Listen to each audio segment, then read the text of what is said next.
Kita dalam segala urusan dunia mengambil keputusan kita harus bermusyawarah. Tapi kalau dalam hal ibadah tidak semestinya bermusyawarah. Artinya kalau kita mau laksanakan kewajiban kita, masa kita bermusyawarah dulu? Allah Subhanahu wa taala memanggilkan kita untuk menunaikan salat kita 5 waktu, tidak perlu dimusyawarahkan. Kalau kita sudah mendengar hayya 'alas salah, hayya 'alal falah, segera tunaikan kewajiban kita.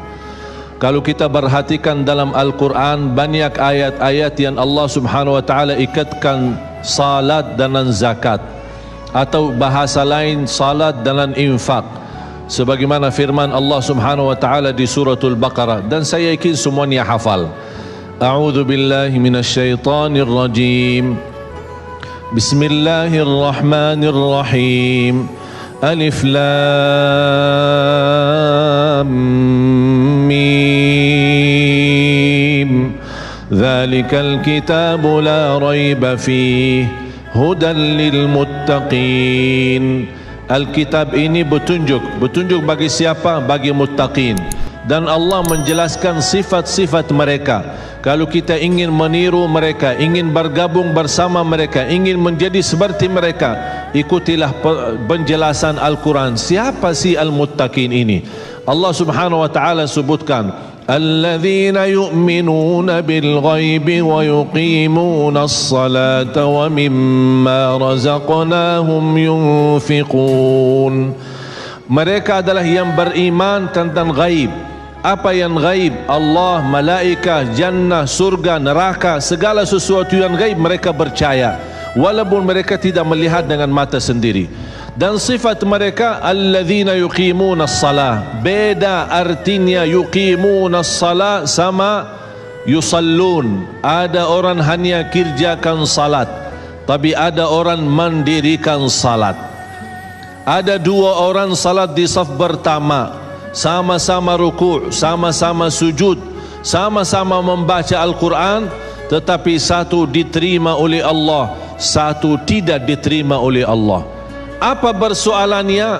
Karena satu menghadap Allah dengan hatinya, dan satu hanya menghadap Allah dengan fisik badannya. Makanya kita melihat orang yang salat dengan hatinya, nikmat salatnya, bisa tenang bacaannya, tenang rukuknya, tenang sujudnya. Beda sama orang yang buru-buru melaksanakan salat. Saya pernah masuk satu masjid, habis saya tahiyatul masjid duduk. Saya melihat seorang baru masuk dan juga tahiyatul masjid. Saya melihat gerakan salatnya, subhanallah, bukan subhanallah, na'udzubillah, luar biasa cepat.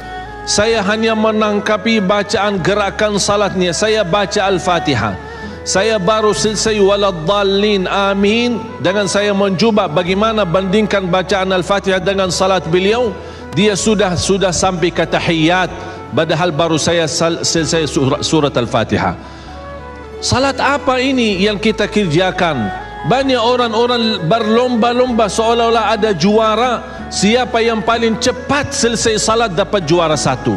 Inilah yang terjadi dalam keadaan kita. Makanya kita merasa tidak nikmat salat kita. Yang kita hanya kejar seminar khusyuk dalam salat, latihan khusyuk dalam salat. Sebenarnya Bapak Ibu biar faham, tidak ada perintah dalam Al-Quran memerintahkan salat yang khusyuk. Tidak ada perintah dari Rasul salat yang khusyuk. Salat khusyuk itu apa? Salat yang khusyuk hasil dari salat yang tenang. Allah perintahkan ketenangan dalam salat. Ar-Rasul SAW memerintahkan ketenangan dalam salat. Kalau sifat khusyuk adalah sifat orang mukmin yang melaksanakan salat tuma'nina. Qad aflahal mu'minun alladzina hum fi salatihim khashi'un. Ketika ada seorang datang ke masjid di zaman Rasulullah sallallahu alaihi wasallam, masuk masjid tahiyatul masjid, selesai salat dia datang kepada Rasul mau salaman, Rasul tidak menjawab. Bahkan Rasul berkata, salli fa innaka lam tusalli, salatlah karena kamu belum salat. Dia pergi ke depan, salat lagi, selesai balik lagi bertemu Rasul.